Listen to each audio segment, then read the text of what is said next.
6:37, morning. This is Breakfast with Stephen and Anne on your TV, your radio and online. Yeah, Delilah, is it Delilah, do you think? Callista and Isabella.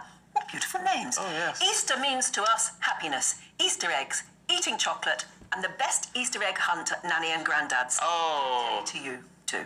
Thank you. Oh, good day to you too. Ant in Hereford says, I'm starting Easter Sunday in bed, eating my Easter egg and watching you two on TV. And Amanda says, happy Easter, chocolate for breakfast this morning. Chocolate for breakfast? Oh. Valerie says, my beautiful daughter was christened on Easter Sunday in 1975. There you are, a special way to spend Easter. Isn't it just? Angela and Paul, morning to you two. Lovely to see you both, as always. Thank you for having us in your lovely house, because they're at their holiday home in Spain. Oh. We plan on having breakfast at the beach and lazing by our pool.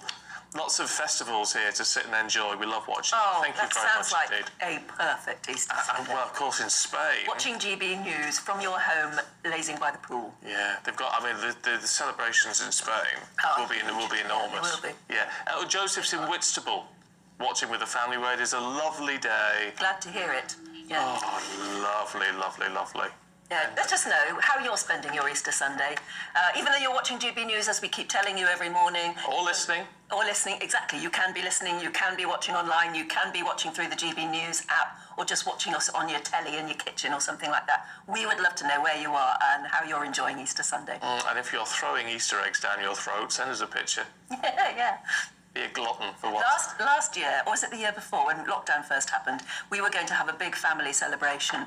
And so one of my sisters was put in charge of buying enough Easter eggs for everybody. Oh. So she went out and bought about 27 Easter eggs. She was pleased. And then we went into lockdown and we couldn't go ahead with the family celebration. So she was faced with a kitchen full of Easter eggs. Oh, what a shame. And we said, how dreadful for you, how are you going to resist that? She got through them. Did she? Not all in one day, I have to say. No. But I think it took several months, but she... Well, that was her lockdown. There's not a lot of chocolate in an Easter egg. No, Very I thin. love Easter egg chocolate because it's so thin. Yeah. It's beautiful. Whoa. Okay, enough chocolate talk. Oh, yes, let's go through the papers this morning with political consultant Emma Burnell and Deputy Editor of Spiked, Fraser Myers. Good to see you both this morning. Emma, let's start with the Observer as we're looking at this Rwandan plan and comments that we're going to hear from the Archbishop of Canterbury today. Yeah, absolutely. I mean, this is the day really of Christianity. I would say far more so than Christmas. Oh, yes. Yes, yeah. it is. And I think it's really, I'm not personally an observer. I was brought up religious. My mum is a church safeguarding officer, fabulous woman. But I think Jesus' message shouldn't be picked and chosen. So you have to think about the bits that are harder to go with. And I'm thinking today, in particular with this story, about the phrase, I was a stranger and you welcomed me.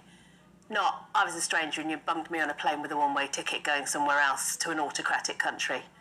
Now, that's not to say we don't need to have an asylum system, but I think that we could do with re-evaluating what the values of that system are and how it works and how we manage it. And for me, there is no system that has anything to do with the Easter message that sends young, quite probably including children in this Observer story. Yes, there are some worries that at some point the immigration authorities have to assess the age of a young male. If you're faced with a young male, is he 15, as he's saying, or 13, or is he in fact 21? They make an assessment, and then you could very well find that a young man who is 15, 16 or something, we would consider still a child, is sent off to Rwanda, where he will be considered an adult from that moment onwards. And my nephew, he's 17. He's looked over 20 for 5 years. You know, he's a tall thing. What about Will in Monmouth? Morning, Will, who says, could anyone tell me why sending illegal immigrants to Rwanda is any different from France pushing boats full of illegal immigrants out and across the Channel until they reach British waters? Well, for a start, France aren't sending the boats. Well, no, but they're not. Clearly, the people aren't wanting to stay there for whatever reason. People aren't wanting to stay in France for whatever reason. They may have connections to the UK. We don't know. It's not a choice between send them to an autocratic country with a one-way ticket and no way of coming back, or have a completely free-for-all system where we don't do any kind of assessment. There surely has to be a way that you have a decent, well-managed, I mean, maybe not under this Home Office, but a decent, well-managed system that is fair to the country of origin, fair to the country that people are arriving into, and fair to the migrants themselves. People who have chosen desperate routes to get here.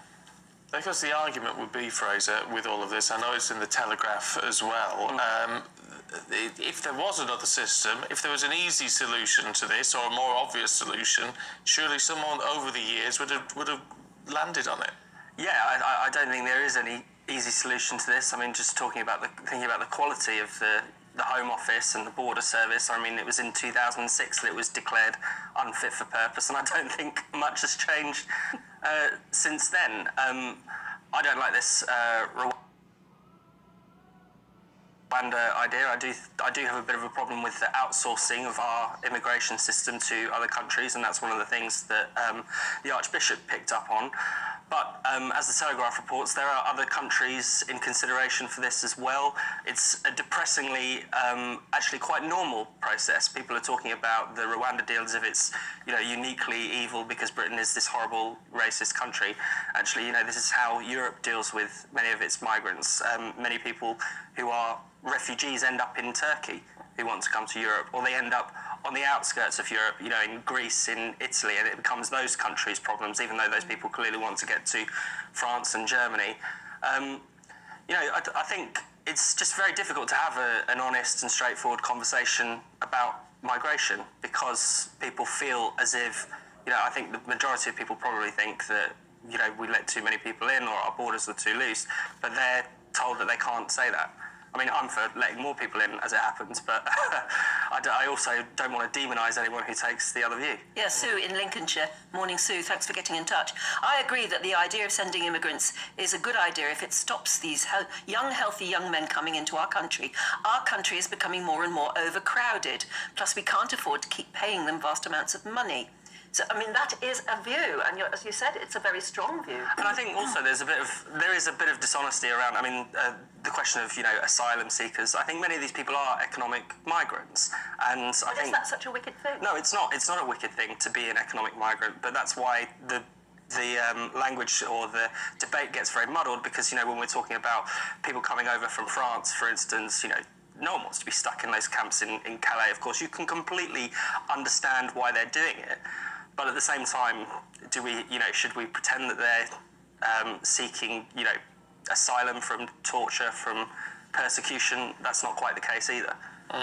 No, interesting. We'll more talk on this, of course, throughout the course of the day. But let's move on to the Sunday Times, Emma, and a drug scandal that's been damaging, 20,000 babies? It's an epilepsy drug, isn't it? Yeah, it's an epilepsy drug that some years ago was said that it shouldn't be prescribed to pregnant women unless there was no other alternative. And it seems that has been interpreted somewhat loosely, to be polite. We haven't really got time to look up an alternative or to really do that investigatory work. And so far too many women have been, pregnant women, have been prescribed this drug to help with their epilepsy. And apparently given them in plain boxes. Without the information leaflet inside. What's a deliberate move? Well, nobody seems to quite know, but it must be deliberate in a way. I mean, every drug you're ever prescribed usually comes in a branded box of some sort with a great leaflet inside. A leaflet with tiny writing that you don't read. Giving you an enormous list of side effects, but at least it's there. And in this case, a lot of these women were given this particular drug in plain packaging. Well, and you think, I don't have children, but those people who are going through that's a time in your life when you're going to be thinking more and more carefully about everything that you're doing with your body. So you probably is the one time in your life you read that leaflet back and front. Yes. Yeah, it would be.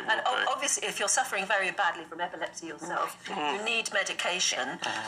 But in this case, they weren't apparently given the warnings. If you've been affected by that, I'd love to hear from you this morning. interesting that gbnews@gbnews.uk. Sorry, I'm talking over you. It's interesting that it's the Sunday Times doing it again. We saw there the headline about it gives you memories of thalidomide. And it was, of course, the Sunday Times Insight team that uncovered the whole scandal of thalidomide. And here they are again. Awful. You'd think they'd learn the lessons, wouldn't you? Can we have a look, Fraser, at eco-protesters in the Sunday Express? Because they're getting everywhere at the minute. So there's a new poll in the Sunday Express that says a majority of people want tougher crackdowns on the likes of Extinction Rebellion and Just Stop Oil. I mean, I can completely sympathise with people's anger at them. You know, lots of people who wanting to travel to see family over Easter weekend are finding that there's no petrol around because, you know, as if the price of petrol not enough of a problem, as if we're not in this energy crisis, and then you have, you know, a bunch of quite, you know, posh, out of touch young people or vicars or doctors or, you know, it's a very kind of strange grouping of people who gather at these kind of protests. Should they be doing it or not? Because, I mean, we're talking about it, they are raising awareness, and yet they're isolating what will be their core support as well. What do you think?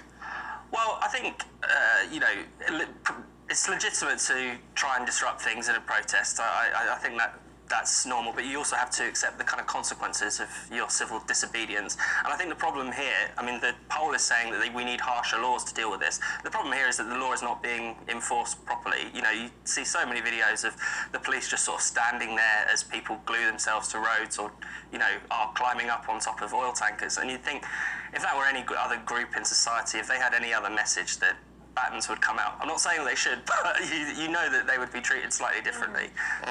Everybody's pussyfooting around it. I think so. Going around it. Emma, Meghan and Harry, or Harry and Meghan, on the front pages for day 2 on the global stage. As Stephen will know, because I think we've done this dance before. I'm not the world's biggest royalist. Harry and Meghan are very good at what they do, as you've just said, Anne. You know, Harry made a great speech about the Ukrainian team. Invictus is their thing anyway. I don't think not being a royal means that you have to lock yourself in a cupboard for the rest of your life. So good on them, they're doing their thing. I'm just, you know, the story in the papers is, oh, Charles is worried this is going to overshadow, you know, the Queen's Jubilee and all that. Well, do you know what? If you don't want people talking about Harry and Meghan, wheel out Andrew. They'll talk about him. Oh, yeah. Oh. Well, Royals, fair aren't point. they? I just wonder where being royal stops and being a celebrity begins, or is it the other way? It's a very blurred line now, isn't it? It is now, isn't it? It's really, I mean, since Tell Diana you what, I mean, it's, again, the Sunday papers today, it's Harry and Meghan all over them because, of course, Meghan stood up to introduce Harry. It's interesting that she stood up first and she introduced him as the founder of the Invictus Games, and he walked up on stage and they had a kiss, and of course it's the kiss that's made the front page picture. There's nothing wrong with a kiss. It's very sweet. It's very nice to see. I mean, they've only been married less than 5 years. Hopefully they're still in love. They're still in love. Yeah, absolutely. Well, yes, I hope so. I hope so. Even though a couple of years ago I only gave them 2 years. But Did you? Yeah, I was you cynic. I was very cynical.